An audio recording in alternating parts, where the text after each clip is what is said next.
Hello and welcome everyone to Best Practices in Implementing Grassroots Interfaith and Intercultural Activities in Local Communities.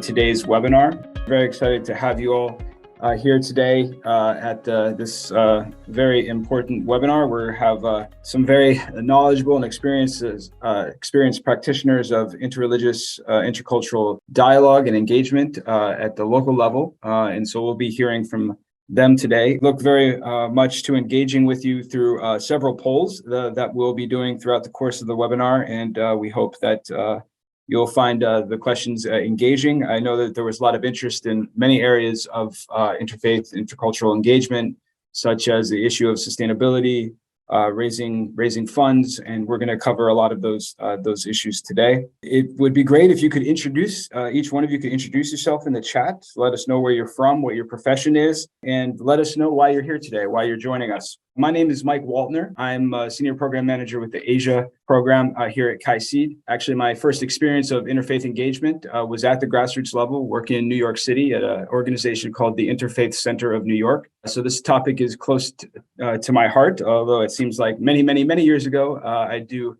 value the experiences and the knowledge I gained during those years. So without any further ado, I'd like to introduce our panelists. Before I turn over to my colleague Alexandra, who will offer an introduction. Today, we're very fortunate to have with us Pastor Johanna Buru, the founder of the Peace, Revival, and Reconciliation Foundation, and last year's World Interfaith Harmony First Prize winner from Nigeria. Welcome, Pastor. We win Siti Amina Romawati, who's involved with managing religious diversity through dialogue in Yogyakarta, Indonesia. She's also a KAICIID fellow. I've known WeWin for many years. Welcome, WeWin. Ana Victoria Pelez from Guatemala, also a KAICIID fellow, professor of social research as well. Isabella Tutil and Maya Markovic from KAICIID's Network for Dialogue, and we'll be learning more about their work.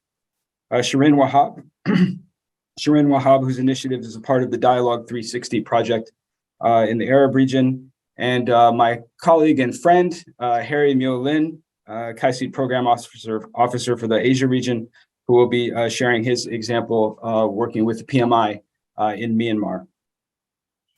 Now I'd like to turn it over to Alexandra to offer some introductory remarks. Alexandra?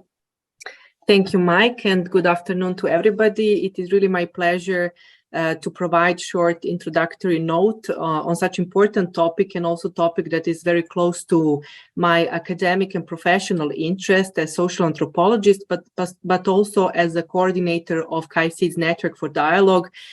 We have two representatives today, and you will hear more about the activities at the grassroots level of the network members.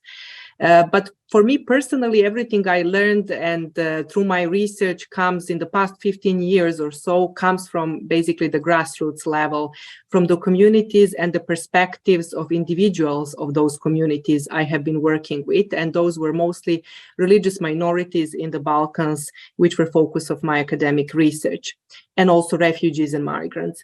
In order to understand very complex societies we are living in, a number of divisions and prejudices between communities with the different identities, and also hate speech, which is on the rise, and other challenges we are facing today, we need really to start from the community, from the bottom-up level.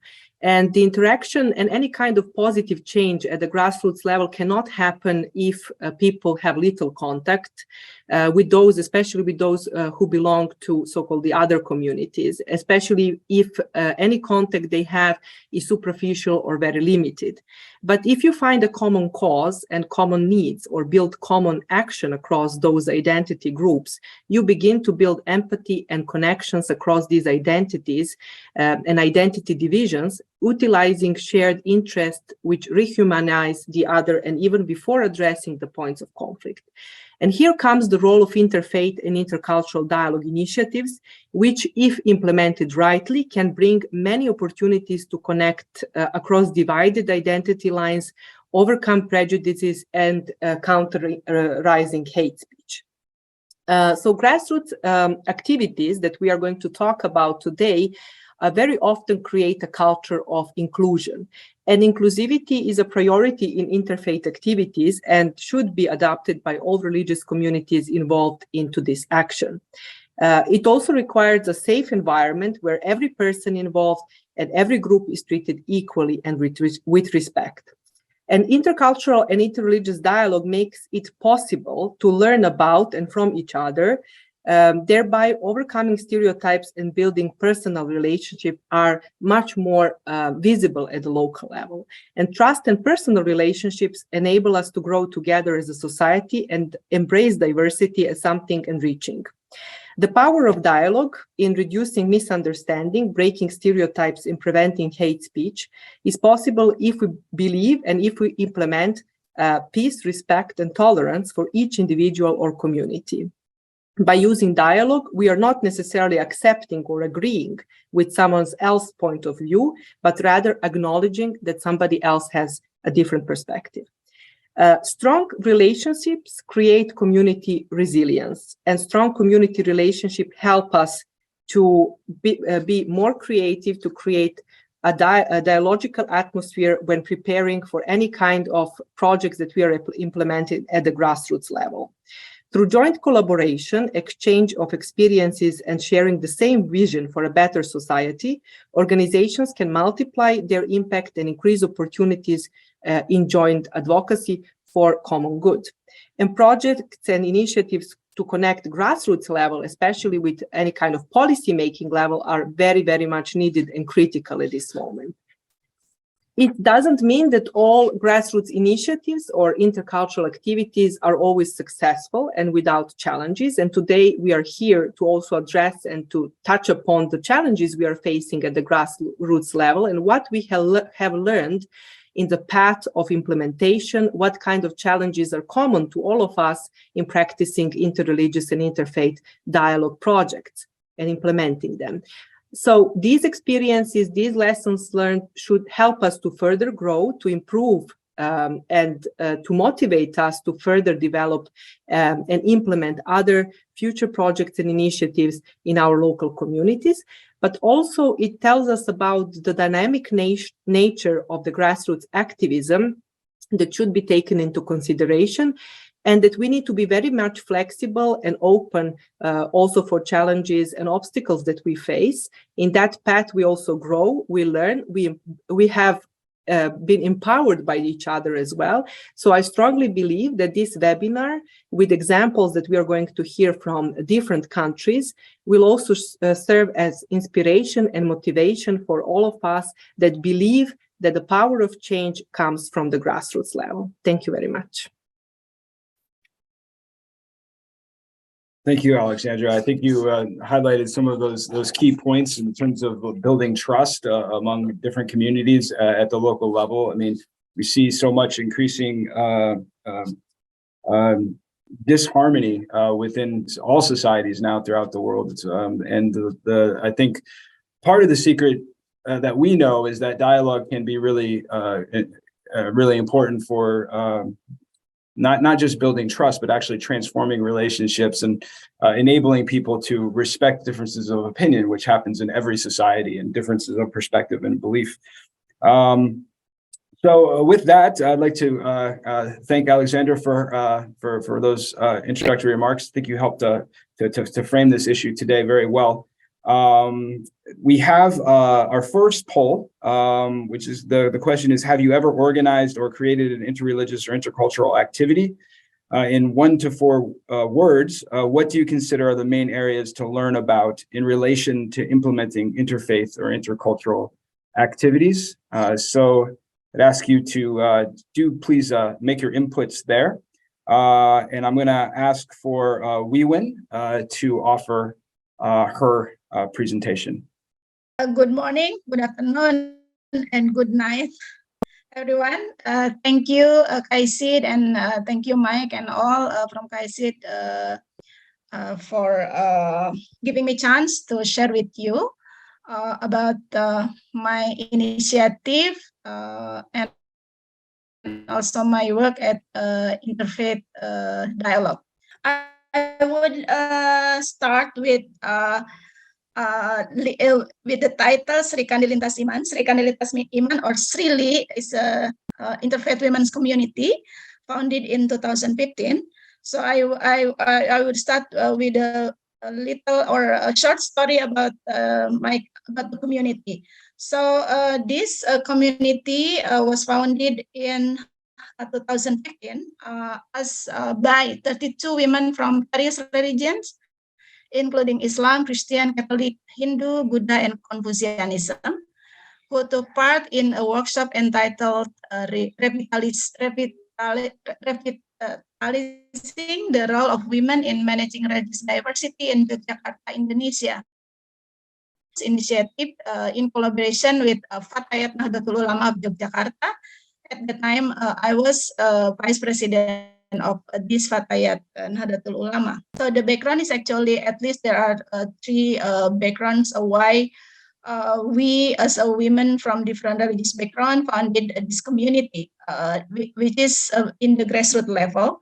So the first one is the rising of exclusivism, and also the second one, women are rarely involved in interfaith and peace building activities, but actually women have capacity and a very important role in peace building. We have 5 core values. The first one is solidarity, dialogue, cross identity, empathy, and empower. So our vision is the realization of women's interfaith community actively taking part in dialogue and conducting interfaith dialogue and building cooperation in responding to the issues of women and children. And we have 4 missions: strengthening the bond of sisterhood among members, establishing and improving the capacity of the members and the community for interfaith dialogue and cooperation, developing and strengthening the interfaith networks, and responding to social issues, in particular the issues of women and children through interfaith-based activities. So the financial resource, actually most of our financial resource come from the contribution or donation, both personally and institutionally. And also we do fundraising and also unbinding donors. Our partner, including religious institutions, women organizations, interfaith NGOs or communities, women and children NGOs, academic, and so on. So I would like to just shortly explaining about our activities. So we have open recruitment since the end of 2016, and also onboarding. We call onboarding because not everyone can become a member unless they attend our onboarding process. And another activities, usually we visit to worship places or site visit and religious communities. We do a lot of dialogue between our member with the different religious communities. We visit them regularly. And also we call interfaith pilgrimage. So for example, in one day we visit many communities, not only having the dialogue with them, but also visit some sacred site of each community. We also do capacity building for our members. So the capacity building, for example, we do a lot of trainings, including to maintain our mental health, and also workshop and etc. And also we have regular meeting, which is a very informal, setting. For example, including we visit our member house, and if someone sick, we visit them as well. And also during the COVID-19, we had a lot of activities to respond this pandemic. And also we have a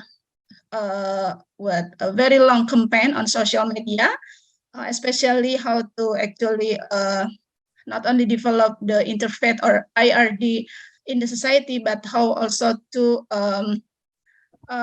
promote the violence against women.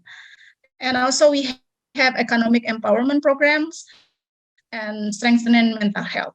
Our membership actually only for women, because with the reason that women they have very important role in the society to build the harmony, the tolerance, and peace building.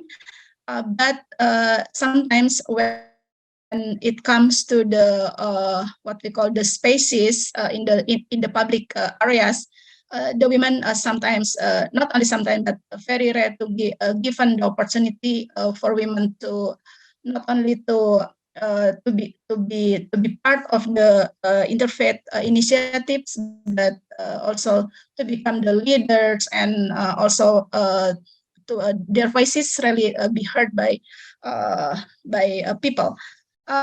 So only women, and currently we have more than 200 members, and not only stay in Yogyakarta, but also now our member already spread it throughout the country, because some of our member are students. Yeah, more than 60% actually our member are students who study in Yogyakarta, because Yogyakarta is the education city.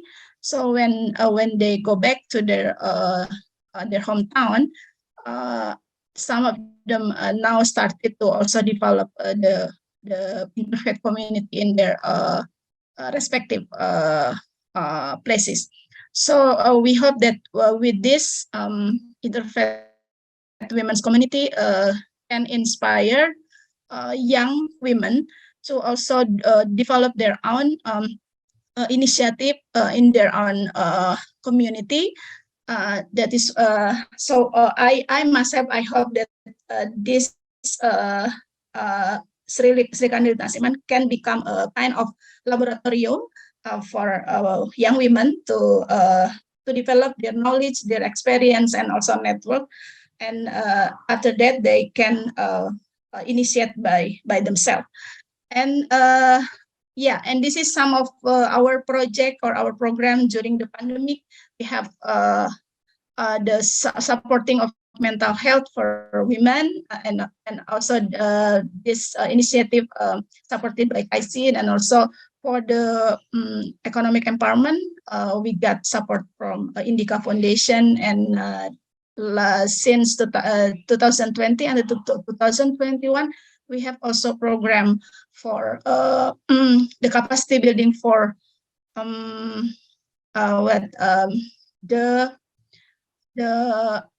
the teacher of preschool teacher, because we believe that if we talk about women, we need also to talk about the children. So I think that's what I can say for now. We can have more in the discussion session.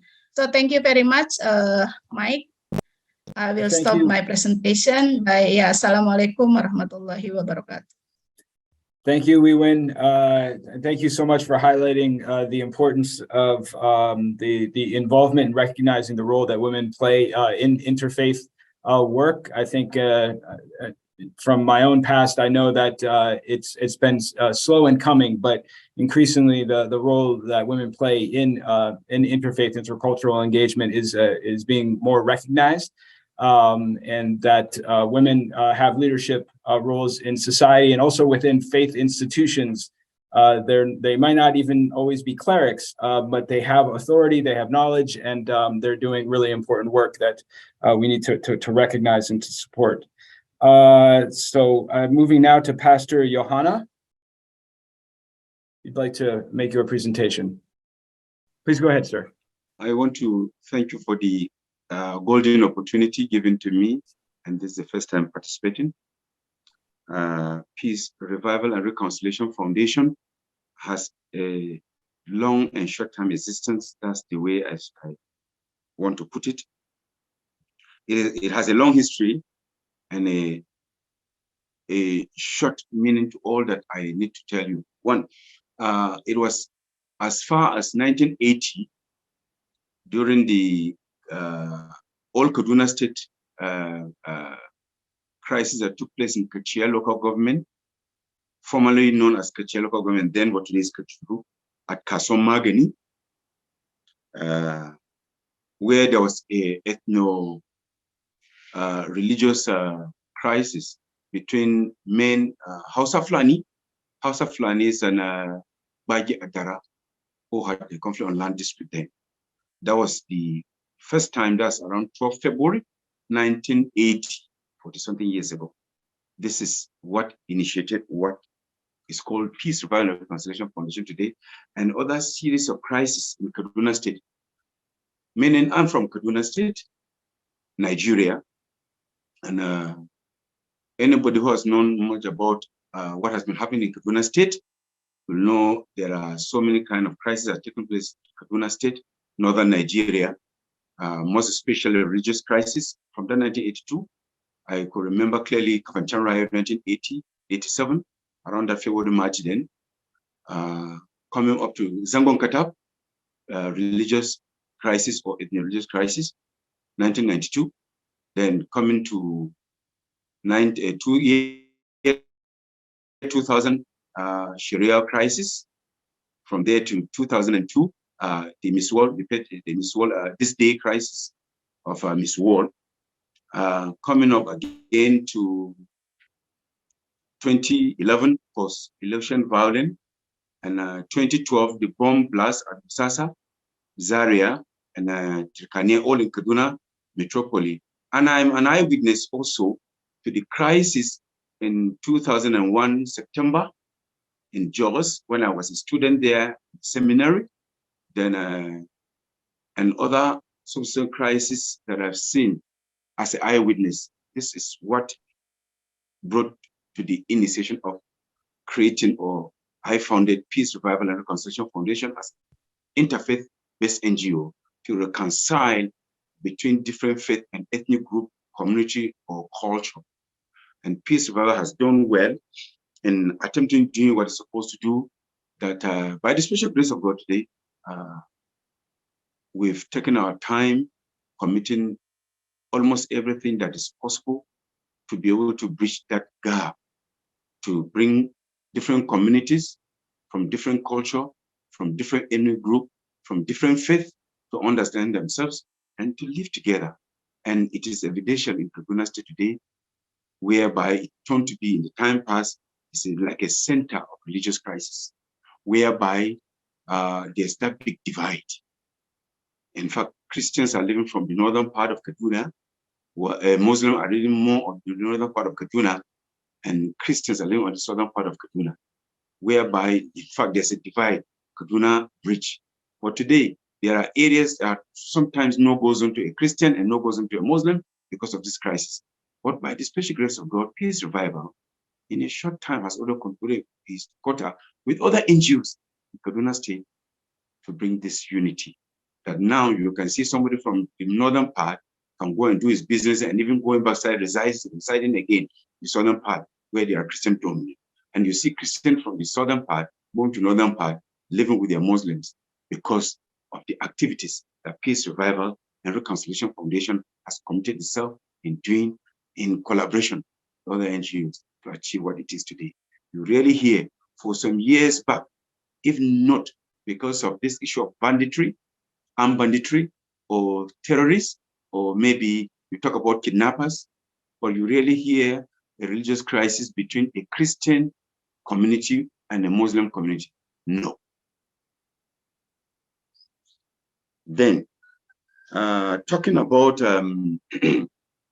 maybe if one want to get into activities of this nature that I'm doing, I was trying to advise everybody, you should do away with sentiment. Do not have any kind of affiliation. Any affiliation that will jeopardize what you are going to do on interfaith or intercultural. In Nigeria, more especially northern Nigeria, and Nigeria at large, they are religious people, they are cultural people. So avoid trampling on someone's culture. Avoid any sentiment that affects one's tribal affiliation, religious affiliation, ethnic affiliation, or decision is coming from Nigeria. You will never succeed in an interfaith or intercultural interfaith initiative in Nigeria. If you do away with those things, you'll be successful. That's why Peace Revival, like I said, is long and short. The long history is that I started having this notion from 1980, that of Kasoma Geni, former Kachia local government, now today Kajuru local government area of Kaduna State, in northern Nigeria, West Africa. But when you want to do that, you must first of all take it upon yourself to love those whom you are approaching. If you love people, don't mind their culture, you love them, you learn to even integrate their culture, learn and live in their culture, and obey what their do's and don'ts say, or what their culture say no, be ready to. Then you get into it, they will welcome you. Because when I started Peace Revival and Reconciliation Foundation, I faced some of these challenges. These are some of the challenges I faced there. Immediately you go to your community, which are Muslim dominant, Hausa Fulanis, they want to see you maybe in your appearance, your communication level, your body gesture will give them the opportunity to listen to you. They want to hear you. But when you go without integrating or incorporating your activities or whatever you're going to sell to them or present to them without trying to key yourself to their culture, that's where the problem lies. Some will see you coming as a politician. You want to use that as a political platform to achieve political, to attain your political will. Then you have problem there. Like I've earlier said, they drop every sentiment. If you drop every sentiment, then you can face everything because you have a challenge. This challenge you're going to face here is this. Maybe that cultural, that religious, that tribal or ethnicity. Then they'll begin to see where you come from. They want to know where you come from. Some may even ask you, which religion do you identify with? You must do diplomacy, and I'm a trained a theologian, I'm a trained missionary and evangelist, whereby you are trained properly how to on intercultural dialogue or cultural anthropology. So this gave me one of the big things that I was able to face the challenges, because they'll train you from the seminary, any culture, you go there, integrate. And when you meet people of different culture, learn their culture and begin to practice what they're doing to be able to meet them. So that helped me, though I faced challenges, whether they was challenge me, whether I'm coming from a political perspective or from religious sentiment or whatsoever. No, I'm coming here to deal with human beings that I love and I respect them. I respect their culture, and I begin to integrate with them. I eat and share with them. And that's why I will go to remote areas in Nigeria, villages in Nigeria, areas that people look at it as dangerous zone. I get into bushes, I get into hamlets, I get to environment that I don't even know the language, but I make friends with those people within the culture to understand what they're saying, deal with them. If I notice what they like, I go to extreme, even to extreme, and people tend to ask, how come do you break this culture, this barrier, and you're able to communicate to these people and they accept you while they reject people? No, there's no magic about that. The magic is that integrate, accept them, deal with them the way they are. Like the Bible said, I became a Jew to win them to Christ. I became a Greek. That's just the secret behind Pastor Yohana Bu's success in Nigeria. And I could face all the obstacles that were there. I think the next thing again that I had those successes is that I was able to listen to all of them. Whatever they are complaining against, whether the government or those who are in the authority or other ethnic group. In fact, I will use local government, where they have this crisis upon crisis. I was the one that went there and be able to settle them for Hausa Fulanis. If you ask Hausa Fulanis, Muslim and Christian, they will tell you the only person they trusted that can come between them, between both Muslim and Christian, the Muslim will tell you, bring Pastor Yohana. Why? I will go there, stay with them, I'll listen to them. Before I go to Christian community, I'm a Christian player, and they know me. I will go and first tell the Muslims, I am coming to Kasoma Gani today. I'm coming to local government today, former Kachia local government, Kaduna State. But I must first tell them, I will also see the Christian. Can you, Muslim, join me to go and meet with your Christian neighbors that you're having conflict? You ask it. And they will join me. They will joyfully join me. And they will tell people, Pastor Yohana Buru took them to their Christian neighbors that had conflict. And I will sit with them side by side, Christians. When they begin to sit, I say integrate yourself as brothers. I'm not coming to talk to you as Muslim only or Christian, but I'm coming to talk to you as human beings. You're my brothers. And they will listen to me joyfully. They'll open up from their cultural perspective. Is it issue of marriages? Is it issue of land dispute? Is it issue of religion? or is it Christians are marrying, or Muslims are marrying Christian daughters? Well, these are the things that I was able to achieve, because I will come to you before going to Muslim. I'll go to before going to the Christians. I'll go to the Muslim first and tell them, I'm going to Christians community. Can you come along with us? And if you dare tell me that I should come and listen to your program as a Muslim individual, as a group, I'll tell you, no, let's finish it generally. And let's sit and have an interface with one another, so that I may not be any sentiment within me. Yes, Pastor Johanna, thank you so much for sharing from your very rich experience. And I'm hoping to, during the next session, to go a bit deeper into these challenges and how you've overcome them, obviously by reaching out to the different communities and connecting on a human level. So, you know, to do this bridge building work. So I thank you for that. And I look forward to being able to talk more about your work as we go ahead. For right now, I'd like to turn it over to Shirin, who's going to be offering her remarks in Arabic. Shirin? Yeah, I'm hearing you. Yes, hello, I can hear you. Please go ahead. Thank you. Thank you. Good afternoon, everybody. I hope you are all well. I thank KAICIID for this opportunity, and hopefully we will all be able to benefit from your experiences and initiatives. I am Shireen Wahab from the Kurdistan Relief Association. Our initiative we implemented was driven from our 2020 project for youth that we implemented in 2021 and 2022 in the governorates of Baghdad, Kirkuk, and Nineveh. These governorates are inhabited by various people in Iraq who are connected by coherence and harmony among them. And of course, as our colleagues have said, we as Christians, Muslims, Yazidis, we visit each other in our festivities, in our religious festivities. So the idea was to implement visits and take visits that are happening during religious festivities, especially on the backdrop of the conflict and sectarian conflict that has happened in Iraq, that has opened a gap between the people and that has threatened unity and harmony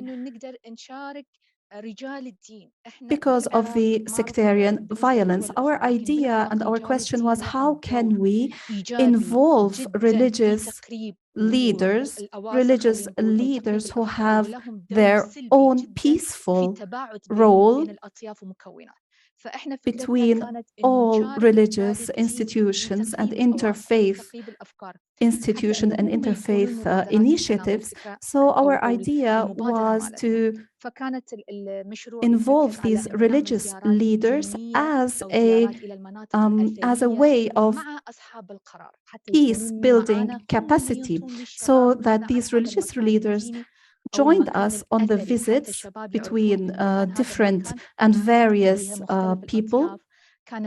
And we talked on these visits about the formerly existing peace and harmony and peaceful coexistence between various religions and faith communities. And so we asked the question, why now this violence? Why now this gap and differences between people? We also implemented our project for the in response to the COVID pandemic and to promote public health.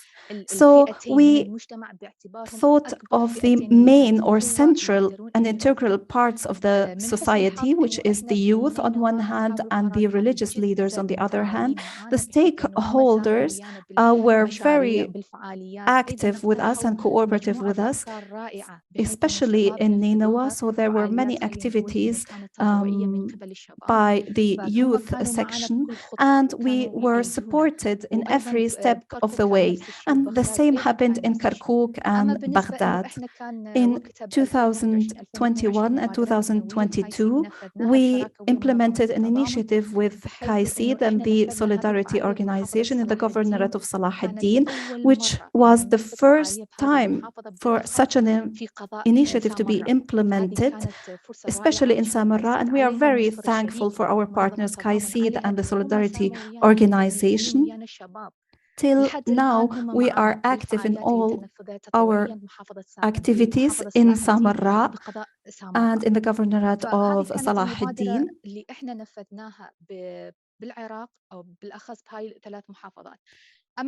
Now, we gave the role, or we gave the floor for the stakeholders, which are the youth, who also can disseminate the plan, can disseminate the initiative, can give their own input, can talk about the way of implementing this project, can ask for donation, can ask for contributions. So in Ninawa, people themselves put initiatives, such as a man in Ninawa proposed having a grand painting or mural on the entrance of the Ninawa Governorate, which represents the harmony and peaceful coexistence in Ninawa. And we did this mural, this painting, and this was a really great initiative that we were able to implement. The main hindrance or challenge we were faced with, usually it had something to do with the COVID pandemic, like curfews, sudden curfews, and so some activities were delayed. Also, the security situation was a challenge, but we were able to implement our initiatives, and we are really thankful. It was a great initiative. The ideas and the creativeness of the youth in Kirkuk, in Ninawa, in Baghdad, they were really successful, and we are really thankful, and I thank you all for helping us. Thank you so much, Shirin, and thank you so much for your work too, engaging with young people in such an important area, and I look forward to more discussion, about how your initiatives might compare with some of the others as well. I think that there's a lot of opportunity to share there. Would like to maybe bring up some of the results from the poll that we've done. So we have been getting feedback from the participants regarding their own work in organizing interreligious, intercultural activities. Liz is sharing her screen. Some of the areas: collaboration beyond mere framing and facilitation, communities, policy, context, how to build lasting trust. I think that is the kind of the crucial question. I mean, one of the things that we emphasize in the training for the KAICIID fellows is the importance of the relationships coming first, even more important than the themes and topics. Those can very often change, but developing that kind of sense of community across religious and cultural lines is really vital in this work. I'd like to move now to Isabel and Maya. Hello. Hello. So I will share my screen. Just 1 second.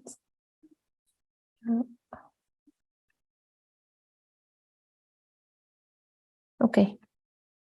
So hello, everyone. My name is Isabel Tutel. I'm part of the team of Miro Abrir Caminho, a small organization based in Porto, Portugal. And I am here with Maya today to present you a small initiative that we implemented in our communities. Maya is from Adra, Serbia, and the paths of Miro and Adra crossed in the Network for Dialogue. We are members of the Network for Dialogue. And we came together because we wanted somehow to show how the stories, and especially the stories of the people we work with in our communities, can have the power to change communities and to change mindsets. So we created this project called Human Voices, which had the simple goal of bringing together 6 people from our communities, 6 refugees or migrants who we work with, and their life stories, and put them together in a book. We wanted these 6 people to be able to tell their own story in their own voice and in the way that they see it and they lived it. But we didn't want it to be only a book. We wanted for it to have a practical utility. So we turned it into a toolkit.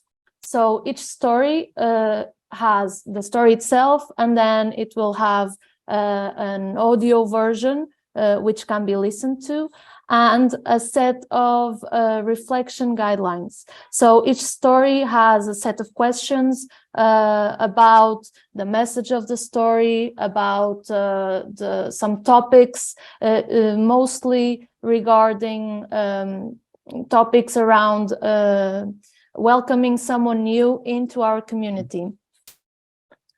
Very quickly, this was how the project was implemented. So we had 2 storytelling sessions, 1 group session, which was more about storytelling and why is it important to do it in an ethical way, and how we can choose which parts of our story we want to tell. And then an individual session with each person, with each storyteller, for them to tell us their story. And then the stories were written. We compiled all the stories, translated the stories, because the book is available in Portuguese, Serbian, and English. Illustrating the stories was an important step because we wanted each story to have a face, and the design of the toolkit, the narration of the stories, so all of this management part of the project. And then finally, what is happening right now, the presentation and the disclosure of the toolkit, both in Portugal and Serbia. We are having face-to-face events and also an online disclosure of the toolkit. And the important thing here is that each one of these steps was an empowering moment for the storytellers. So nothing actually happened without their consent. They approved the way the story was written, they approved the audio version of the story, they approved the reflection guidelines. So they were in control of the project and their story. And when we think about the goals that we had in mind with this initiative, we can separate them into 2 dimensions. So on the one hand, we have the communities, and what we wanted was to humanize the numbers. We wanted the numbers that come in through our through the internet, through the television, into our homes every day. We wanted them to have a face, to have a story, and to have a name. And this way, we wanted to shorten the gap between the community, the welcoming community, the hosting community, and the newcomer. We wanted, through the idea of empathy, to make them to shorten the gap between who's receiving and who's arriving. And mostly we wanted to bring awareness to the fact that we wanted to bring awareness to the fact that we are all human. So independently if we don't look very much alike, or we come from different places, or we have stayed in the same place our whole life or not, we might be more alike than what we think. So we all have the right to feel safe and to feel free. And then on the other hand, we had the 6 storytellers. So our goal on this dimension was for them to feel empowered, for them to feel inspired and to inspire others, and for them to take control of the narrative. And maybe better than me, Eric, one of our storytellers, says it in a very clear way why it might be important to tell his story. And I will show you just 1 minute of one of the stories So let's listen to Eric. Maybe one day me and my family can be all together. I don't know when, but one day. It's confusing again now, but a different kind of confusion. Now I know that life has to continue and the solutions will arise from somewhere. I had to escape the danger, and here I can safely wait for that solution to come. I would love to tell other refugees to take a chance on a new life. It's not a continuation of the past, it's a new chapter. You can heal whatever happened to you, not be a victim anymore, and make a fresh start. I hope my kids can understand why I left them behind. Most of the people back home don't know. In fact, this is the very first time I'm openly telling my story. I want to remember what happened, to try to understand how people can harm one's life so easily, and actually to enjoy the fact that I'm alive. So let's let Eric's words sink in. And please feel free to access our website. The toolkit is available and it's free for download for anyone who might want to use it or just read the stories. And if you just want to listen to them on Spotify, you will find the 6 stories in the 3 languages I mentioned, so Serbian, Portuguese, and English, available. And yeah, you just go on the website, try and click to download the English version. You'll fill in a very short form and it will be automatically sent to you through email. So I invite you all to use this material in your daily life, in your work. Anyone who wants to work with communities and this idea of welcoming someone new can use and can find this toolkit useful. So thank you. So we'll move on now to Victoria. You'll be presenting your work in Spanish. Thank you very much. I'm really happy to share my experience with you, and thank you very much for the invitation to listen, having the opportunity to listen to you and learn from all colleagues, and also share our experience in Guatemala. Our interreligious development dialogue in Guatemala, that's what our project is called. I'll try to share my screen. The Guatemala Interreligious Dialogue for Development is an initiative that started from a project that was called in by the Development Bank in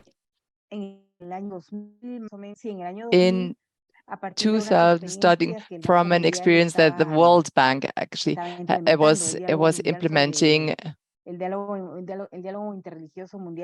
which started as the International Interreligious Development Dialogue.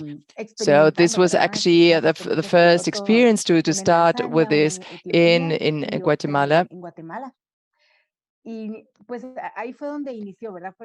it was actually an external stimulus that came to us, but at what we managed to get on board people from different organizations, from mainly Christian organizations, which is the main religion. So 91% of the Guatemala population consider themselves Christians, but also Protestants, evangelical,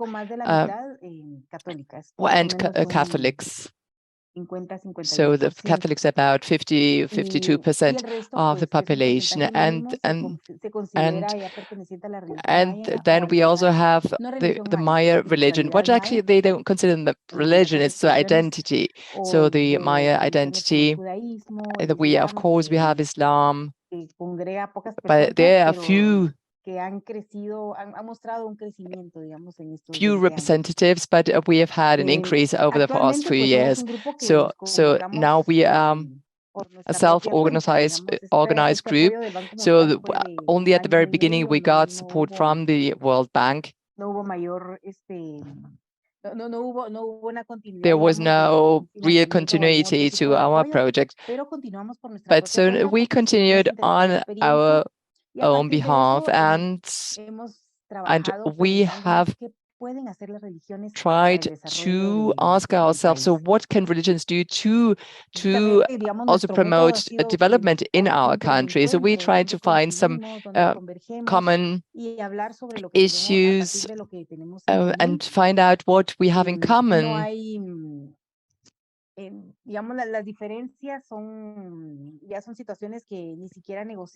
don't speak that much about differences because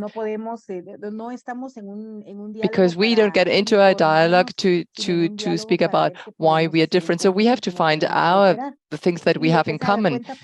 And our experience has been that we find many things in common when speaking about development. So we have different meetings, work meetings, we organize seminars, we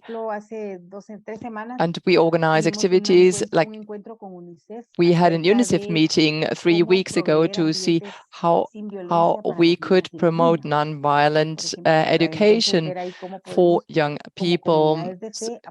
So this was also based on a religious initiative and also interreligious cooperation initiatives and capacity building. And we had very positive experience with KAICIID. I'm my KAICIID fellow, and I was part of the cohort a few years ago, and so based on our experiences, we could promote a project and start a project working with young people in different parts of Guatemala.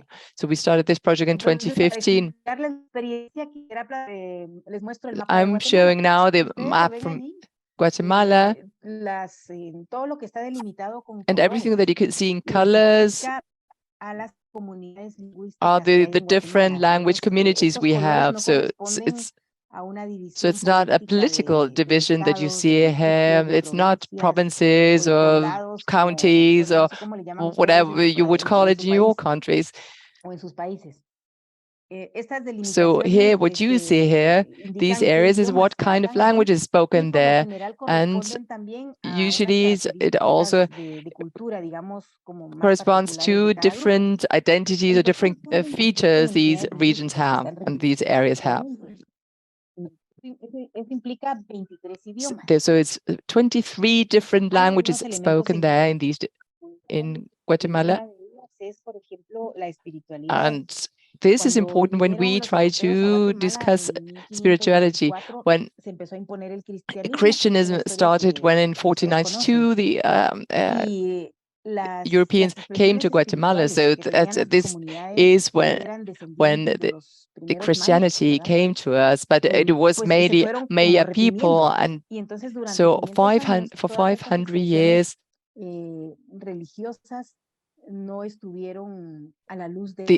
their religion was not a public one, so it was practiced in small communities and just at home in their houses, and they had somehow practices that were not allowed in public because it was considered witchcraft. It was not to be accepted, but with traditional medicine it was very important to have this this part of their culture become more visible. We can find indigenous people that consider themselves Christians, but still they practice many indigenous ancestral traditions. And so we find this all over the country. we have different Christian denominations, Pentecostal Church, Catholics, and so on. And we have also some minority groups with regard to religion, so that we have just a small community of Jews and Muslims. So with this map, I'm trying to show the diversity that we have. So, like for instance, what you see here in purple, this is where we have in a semi-rural capacity building process going on.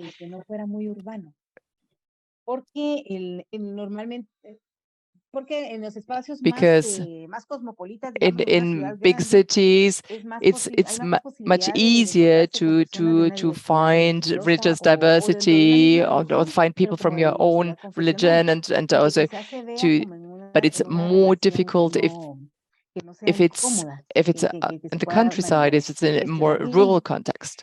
So in cities, this is completely different. So we see that in the rural sides, in the countryside, this creates more conflict if you have different religious identities, and that's why we decided to work in a more rural context. We work with teenagers between 16 to 18, age 16 to 18, so finishing their secondary school. Most of them are Christians. And what we organized were 7 workshops, trying to explain to these teenagers, and they were really surprised, and I was also surprised to see them that surprised when we told them that all over the world there was such rich religious diversity. They didn't know that, and so we told them about the main religions and also about the different political contexts and that we've heard about, and we already heard about the prejudices that exist, and we know that there is a lot of prejudice. There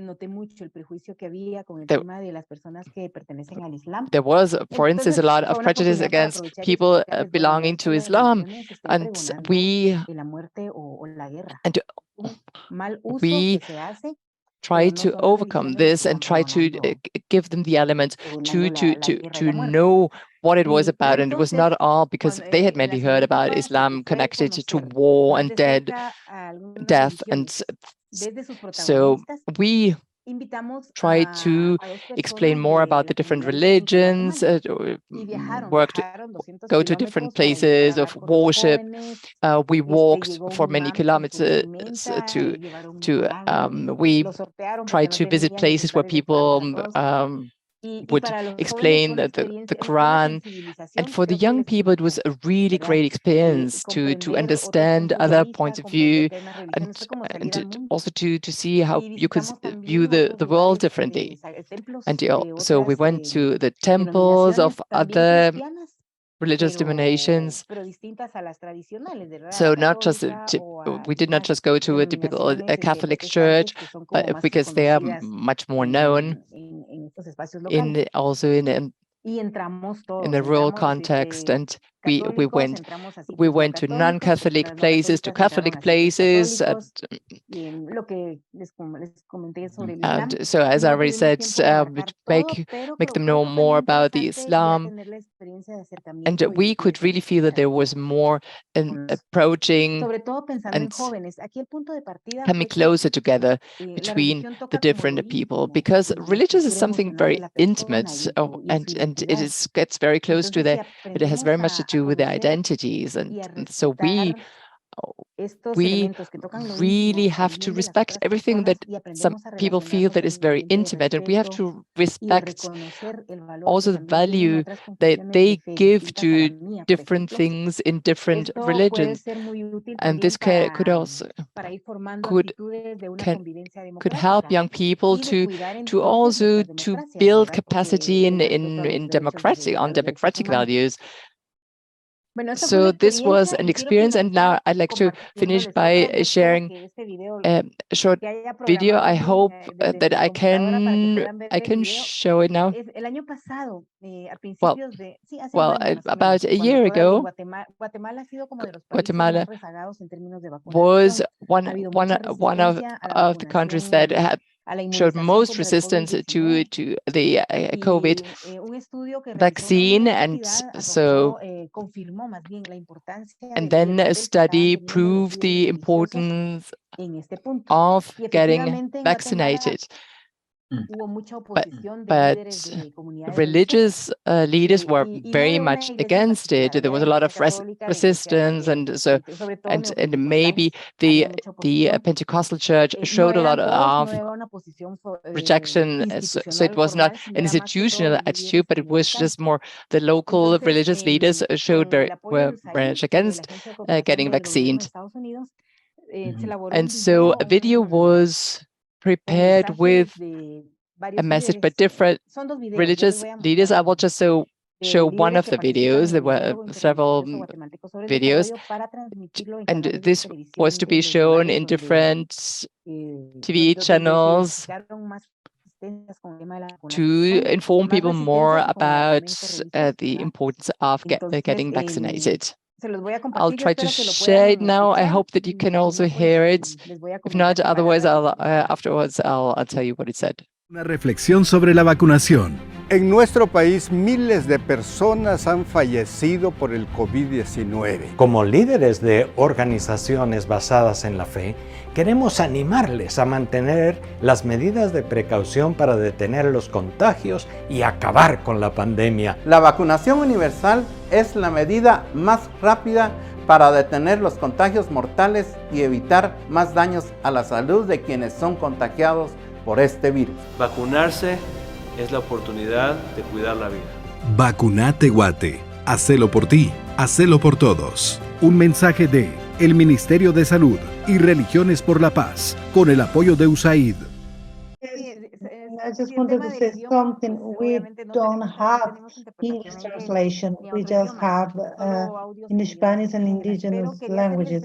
But I would like to mention that here we had a Catholic priest, an evangelic priest, a Mayan priest, and a rabbi. Thank you very much, Victoria. Thank you. Yes. So thank you very much for those initiatives. We're running a little bit behind schedule. I will say that the Slido poll, the results changed a bit, a lot more emphasis on community coming to the fore. With that, I'd like to kind of move on to another poll where we'll begin to talk about challenges. I'd like for all of you to kind of put maybe in 1 to 3 words regarding challenges you have faced in your own interfaith, intercultural work that you've been doing, and open up a discussion with the panelists about the challenges that they've faced. I was really struck actually by when Isabella was offering her presentation, this the idea for their project in engaging with the stories to humanize people. I think that what she phrased is humanize the numbers. And I'm just wondering about that challenge of humanizing people very often that perhaps people don't have an ability to have social engagement or social contact with. So maybe we could speak to that challenge of humanizing and creating community among people that perhaps don't have a lot of contact with one another. And I'd invite any of the participants to, would you like to speak to those challenges of kind of bringing people together and creating trust and humanizing the other? May I, Mike? Yes, please, go ahead. All right, thank you so much. Yeah, in my experience, in our community experience, when it comes to interfaith and also women issues, actually, what I can say is we face double obstacles and challenges. First, as women, and the second was as interfaith activists. Yeah, so we experienced 2 times obstacle. I think this is not necessarily obstacle, but we get a kind of intimidation, intimidation from particular religious organization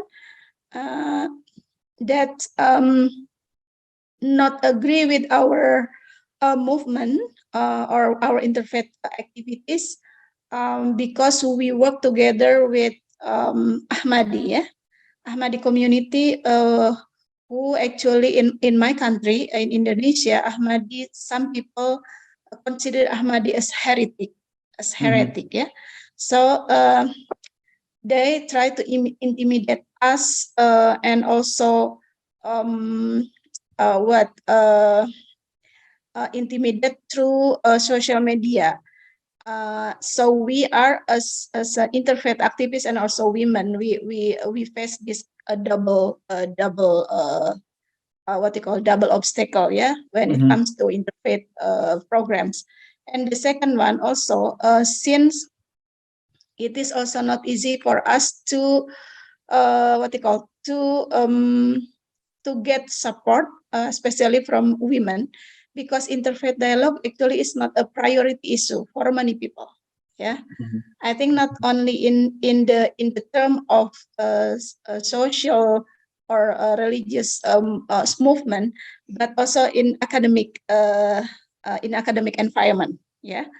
I will share my experience. So I'm currently a PhD student at State Islamic University here in Yogyakarta, with the focus on interfaith study. So in 2017, I enrolled my PhD program in 2017, and only for us, for students, me and three Catholics. And then in 2018, only 3, and then 2019, 2020, only 1 student, PhD student.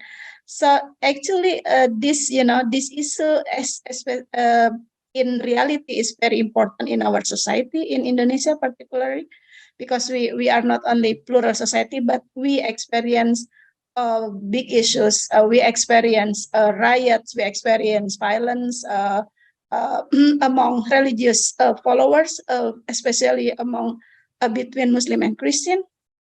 But people still, like, this is not our priority. So in this setting or environment, so you can imagine how actually we are as interfaith activists. It's not easy for us to gain a broader not only audience, but to develop the awareness among society is not easy at all. So that's what I can say from my experience. Thank you. Thank you. Thank you. Is there anyone that would like to just follow up on what Wee-Win shared? I mean, she mentioned the kind of the multiple challenges of being women who are engaged, working with minority communities who sometimes can be viewed negatively by the majority population. Are there any similar stories that you'd like to kind of share with us regarding these challenges? Hi, Mike. I would like to share a story. It's not particularly a challenge, but it reminds me of how important the humanizing of minorities or targeted group against violence are important in the society. So particularly in Myanmar, we have this culture of calling like minority group or the group we don't agree with, downgrading them as animals, especially to dogs or moths or something like that. And so particularly when there was a violence against Muslim, before the violence erupted, the hate speech, hate campaigns go on, and during the hate campaign, most of the hate preacher, they try to label Muslims as dog. By doing that, they kind of promote a narrative that these are not human, not like the way they call it, like not full human. They are dogs, and they dehumanize them, and which make the followers of them to create to make easier for them to commit violence physically. And it's also against women. They are like there were like huge campaign back in 2019, 2018. Like they start to label the woman who married to non-Buddhists as a like wife of dogs campaign. So they use it to promote it on social media and different preaching, big sermons, events. So I think it's not a challenge, but I think particularly humanizing back the victim is very important. Like I know some initiative in Myanmar, like people try to write stories about minorities, like, and talking about like how they play football or how they write poem, and it's just to raise awareness of the majority community that these people also have similar interests, similar hobbies, similar values that you can relate to, and they are also human, and in a way trying to humanize them. So I just try to relate it, and this is very inspiring project by Isabel and the team. Thank you. Thank you. Yeah, I mean, you must in your work also encounter challenges of like Harry was saying, in social media, and sometimes maybe in the mainstream media, of the dehumanization of new arrivals, people trying to enter the society. Can you speak a little bit to those challenges and how you're working to overcome them through this storytelling project that you're doing? So Serbia is some kind of patriarchal country and community, and so it really sticks to our Orthodox base and everything. So actually in press and in media, we had some of the stories, like especially when the migrant crisis started in 2015-16, and refugees are like this, and the Muslims are like this, and all of the news were really negatively, how to say this, they were portraying negatively people who came in during the refugee crisis. But somehow through work with them and through work on changing the speech about them, I think it changed in people's minds during all of these years, like 6 or 7 years. But also I would like to mention about national minorities, because I work directly with people from Roma community. There is a lot of negative discourse about them. And we actually try to change the narrative about them, to help them, to empower them, to somehow fight for themselves, or to get out of that system that they are locked in. Thank you so much. Shirin, I remember in your presentation, you were talking about the Yazidis and various communities in Iraq. And a question that kind of popped into my mind, because you're working with young people, where are the challenges for you? I mean, do you have challenges in terms of with parents, teachers, in terms of engaging youth? Where do you find the major obstacles in your work? Actually, the problem, it wasn't with the youth. The problem was with the religion men, because you know that in Iraq they are the power. They have the power. So the problem was with them. The challenging was with them.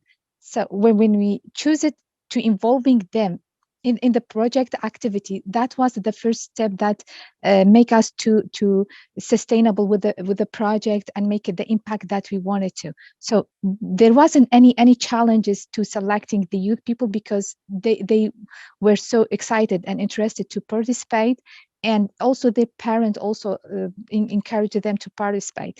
But the main challenge was the religion men, okay, because they all the time they involved with you in the activities, but after that they not encouraged you with the same idea that you seek for example, that you announced for the peace and dialogue in peace and something like that among the community. So they supporting you in the what we say in the social media and in the like a reclam for them, but after that they're not supporting you. So when we first making the youth themselves to meeting them directly, this make that religion men or religion leaders to involve it in the activities themselves directly. So that's the impact that we are proud on it, that we get it in the project, because they was involved in the implementations. So thanks God, we didn't have any challenges in with the youth, but the only youth with the religion men, and we was scared that they will struggle the project's idea. But when we give them the rule, they been the rule for implementing, so they been also interested to participate in our project. Thank you for sharing. That's really helpful. Yeah, Pastor Johanna, what about your work? I mean, you mentioned, I think you said inviting Muslims to come with you to the church, maybe to introduce you as being the kind of the conduit or the bridge to the Muslims in Kaduna and other parts of Nigeria. Where is the major obstacles to your work? Is specifically, I think Kaduna, because that's an area that's kind of defined by, or has been unfortunately defined by intercommunal tensions between Christians and Muslims for a long time. Yeah, there are two major obstacles or maybe challenges that I do face. Primarily, issue of maybe this kind of marginalization and that divide between the Muslims, like I earlier stated. You see Kaduna North, Kaduna South, and you see some of us scholars or religious leaders sometimes begin to talk to incite people, or maybe to begin to discourage them from crossing over, or not only crossing over. Why should these two faiths coexist in the same place, celebrating Christmas? So some few of them begin to instigate all kind of things like that. And this issue of marginalization, the Christian begin to feel they are marginalized by the Muslim, or Muslim begin to feel these people are dominating them, and this and that. These are the things. But when it comes to issue of these people coming around, I want to thank God for the opportunity that we could gather all these Nigerians, even sometimes from Lagos, even from Port Harcourt, over 19 others, including Abuja, can attend Christmas. There are times there are turnout of over 3,000, almost 4,000, 5,000 yearly for 11 good years. So these are the only challenges I think I face. But I've not faced challenges with the other challenges that I will talk. Maybe the second one is this: when they're talking about issue of justice, that both Muslim and Christian are suffering sometimes, they see that this is one of the things that will bring justice, but they're not really seeing it. But in reality, that has really brought Christian with this kind of major problem I mentioned in Kaduna religious crisis. It has dealt with a lot of problems in Kaduna State and even part of northern Nigeria, that those challenges are now beginning to reduce to a sizable that we can contain it. What about, so, you know, I have some limited experience working in Nigeria. I do know that there's a lot of negative attitudes in many cases towards the practitioners of traditional African religions, kind of local religions. Are you able to engage with them? How does that kind of influence or impact the work that you do? Yes, I've engaged them even in Hausa Fulani dominated area, like Katsina, like Kanu, partly Sokoto, Zamfara. And you come to Middle Belt, like Southern Kaduna, like Nasarawa State and part of Plateau. In reality, they are really marginalized. And that's why you see this problem in Southern Kaduna. I took my time in 2017 and made an international press conference. When these things happened, the killing, you see the Angwazo people in Nasarawa State, they're not different from the people from Southern Kaduna who are traditionalists. The challenge you meet there, you see, you went to an area, there are sacred trees, sacred mountains or hills, and there are shrines. And a Muslim or a Christian will just pass by or go and cut the tree. You cut the sacred tree, and you trample on their right, and they will not spare you. They will come with attack or vengeance, and they'll complain. And you see, Nigerian Constitution, there's a little problem in Nigerian Constitution, though there's freedom of worship.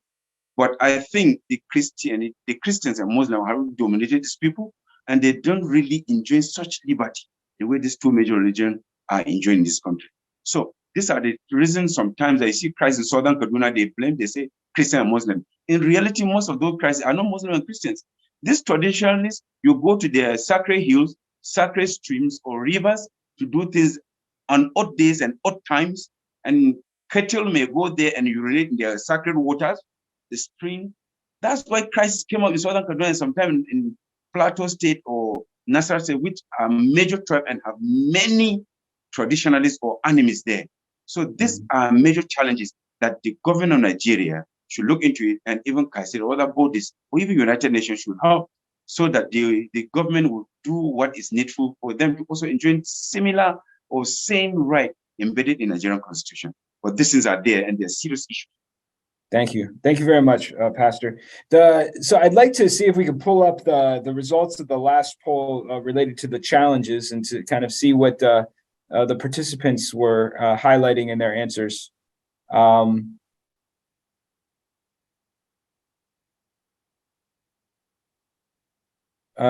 Convening people can be a major challenge. Intimidation, the funding, which is an issue we're going to come to next, I think, when we talk about sustainability.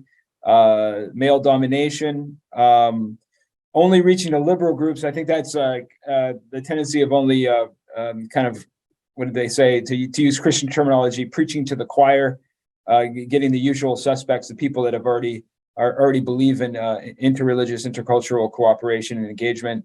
Motivating people, that can be a big one. And the neutrality of conveners. I'm assuming that means the difficulty of having the impartial conveners that can be active in a society. I think we're at a good point to kind of segue into the issue of sustainability. I think that a lot of times when we're talking about the sustainability of initiatives, it involves obviously resources, both human and financial. I'd like to turn it over to Harry to speak a little bit about the issue of sustainability in relation to his work in Myanmar. So Harry, please. Thank you, Mike. Before that, I would like to just give a brief background about what KAICIID did in Myanmar. So we started a program, Myanmar Country Focus Program, in 2016, and I had the privilege to work with KAICIID since then. And the program was very, very difficult in the initiation period because of KAICIID identity, and as well as because of the nature of work we are planning to do. And we started with very grassroots movement, bringing together like selected religious leaders outside of the country, trying to build trust among these leaders, and then letting them to go back to the country and starting their own initiative so that they can start building trust in very grassroots level, and then connect with other religious leaders to make a practical policy changes inside the country. And I would say like it goes on like 6 year projects, and we were able to at the end of at the end in 2021, before the coup in Myanmar, which changed the total political scenario.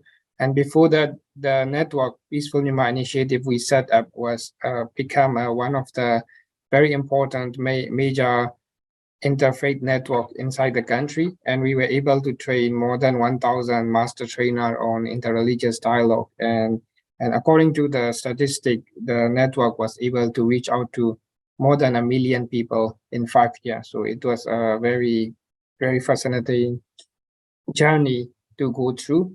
And of course, on the way there were a lot of challenges. Like we start with very grassroots movement to start to create the ripple effects and to reach out to policy makers.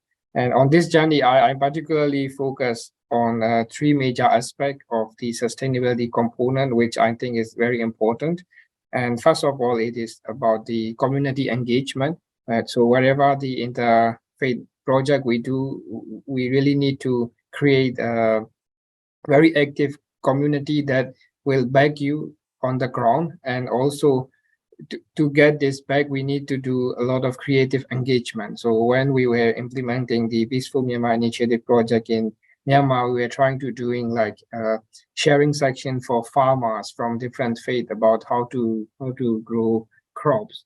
And we were organizing football tournament where we put up the people from different religion in the same team and let them compete, let them come up with strategy to win the game. So this was a very initial stage, and it really created a group of supporters on the grassroots level, which start believing and trusting the network, and which help them later to reaching out to government and other major stakeholders to create greater impact. And the second point I think important is to having what I call strategic financial management.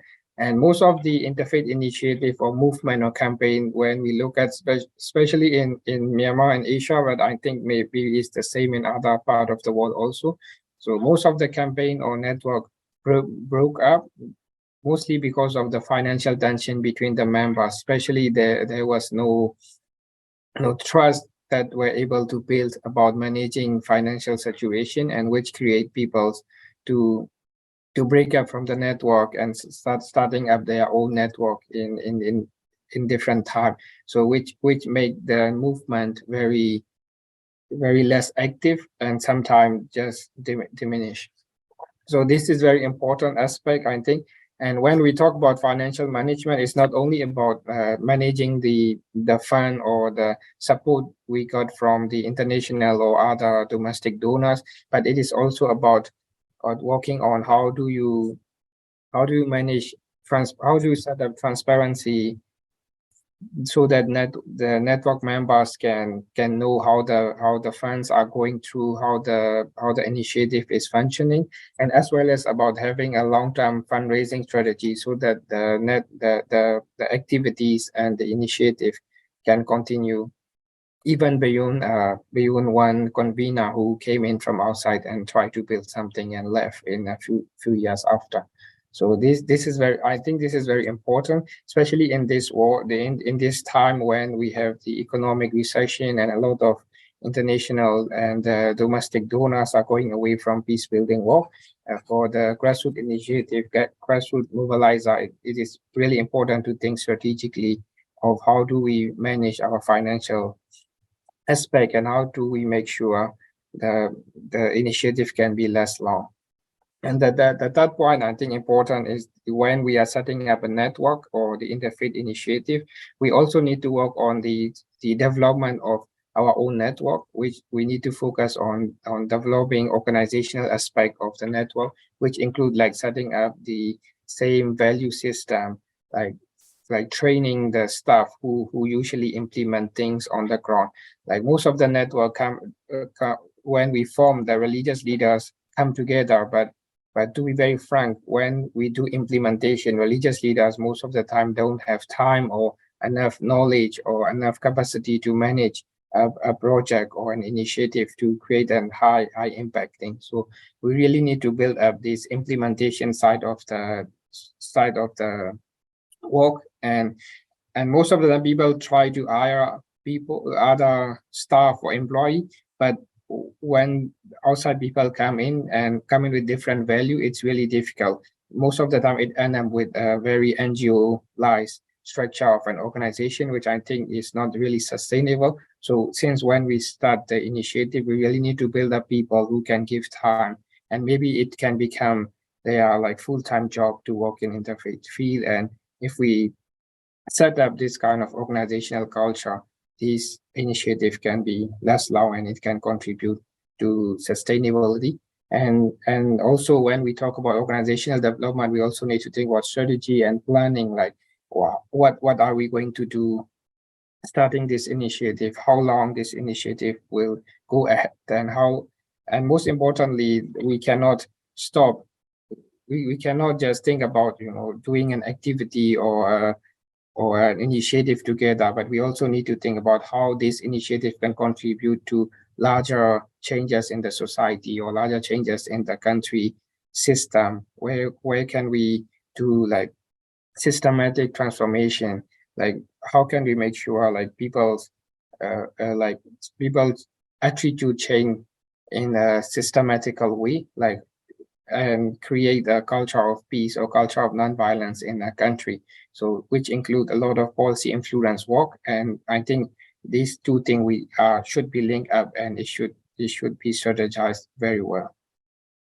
Yeah, so these are the three major aspects I would like to touch about sustainability. The first one is community engagement, and strategic financial management, and making sure of well-developed organizational managing a structure so that network can be sustained.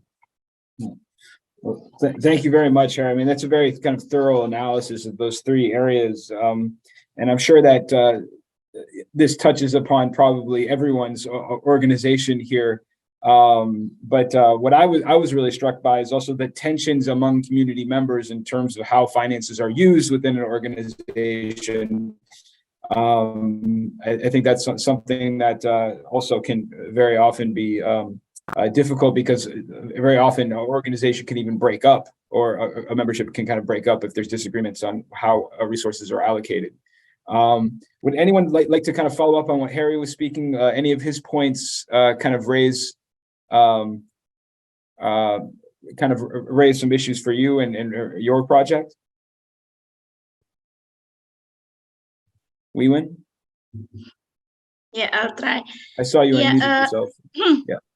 So thank you. Yeah, based on my experience, what I can say the key factor for sustainability is actually how we can develop what we call cadre. Yeah, because my organization is a community organization, not a kind of NGO. So we need to continue this initiative by by developing our cadre, especially young people who will continue our initiative. So, and the second one, also the key factor is actually how to give always a safe space for our member. So that's what I can say. Thank you. So that goes to the development of the network and succession, in a sense of handing off so that the project can continue, and also a safe space where the members can engage. Maya, what in terms of your project, what are the key kind of sustainability issues that you're dealing with? So in the sense of this project that we did, Human Voices, in my opinion, the most important thing was to give them the right to participate, to give their voice to every part of the project, because you need to allow them to participate in everything that you do that concerns them, and also to have their best interest in heart and in mind. A lot of them wanted anonymity in our project. So we needed to make sure, that was one of the biggest challenges that we actually faced in project. So we needed actually to make sure that their story is written and told in the way that they are most comfortable. And also you need to somehow be in the community, to ask them what they want to, so they can to be that person or organization that they can rely on, that they can trust that you will have their best interest and to represent them actually. I see. Yeah, I mean, obviously these are deeply personal stories, and to share them in that way. And how those stories are going to be used, and whether they'll be exploited, that it's asking a lot of those individuals. But I must say, I was struck by Eric's account. I mean, it immediately creates, like you say, like I think what Isabel said, it humanizes the numbers. I mean, you get a very full sense, a much fuller sense of what someone has gone through when you're able to have the opportunity to listen to their story. And actually, that also, sorry for taking the time, they somehow put themselves at risk, because a lot of them escaped from their country because of some political situation or something like that. And by giving their story, they somehow, I don't know, I feel like they overcome that fear of being exposed, so they can help other people to tell their own story, and somehow to motivate others to fight for themselves, to find their way in this world and in new country. Thank you, Maya. I'm wondering, Victoria, maybe if you could just very quickly, what is the main concern that you have in terms of sustainability of your initiative? Victoria? Involving new generations, that's probably the greatest challenge. What Win-Win also said, also to working with young people, so So we have an assured continuation of the project by involving young generations. And by, I also showed the map of Guatemala. So we, of course, we have to involve the different identities, the different cultures. So this was actually very important for us. Thank you very much. Involve young people. Thank you. Pastor Johanna, what is your kind of critical sustainability concern that you have in relation to your work?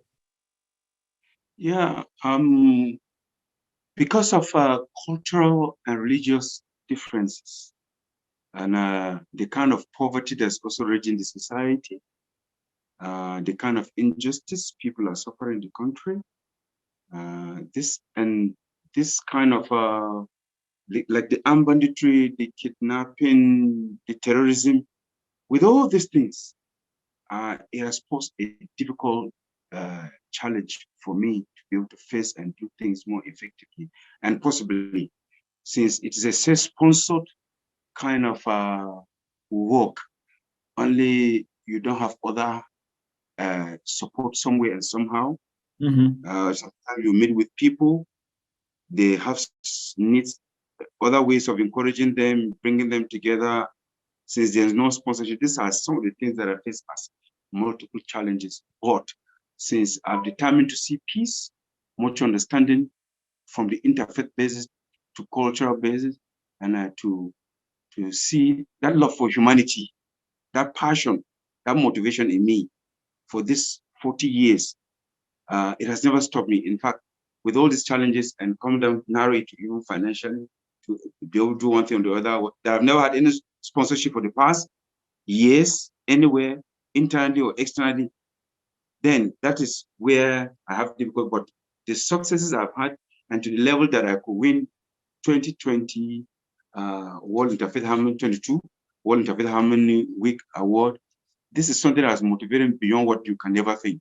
And now I'm like a wild beast. I want to really go beyond where I was. Even the risks I've been taking before, going to people that they don't know me, and taking more risks than maybe maybe going to maybe from mosques to churches to shrines, temples, and as well as mentioned. But I'm happy that I'm satisfied with what I'm doing despite those challenges. Thank you very much.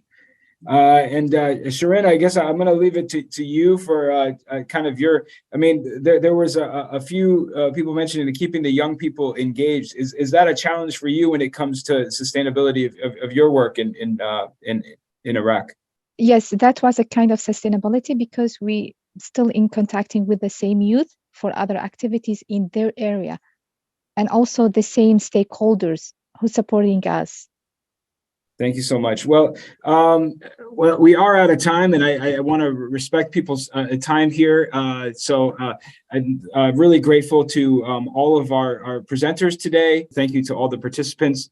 I hope that this is a beginning of a conversation that we'll be able to continue going forward. I hope that for our panelists that you had the opportunity to meet some new people, that perhaps some colleagues that you might have not had the opportunity to meet before, and perhaps we'll be able to find ways to connect you again. Thank you all, and I wish you a good rest of your day or night.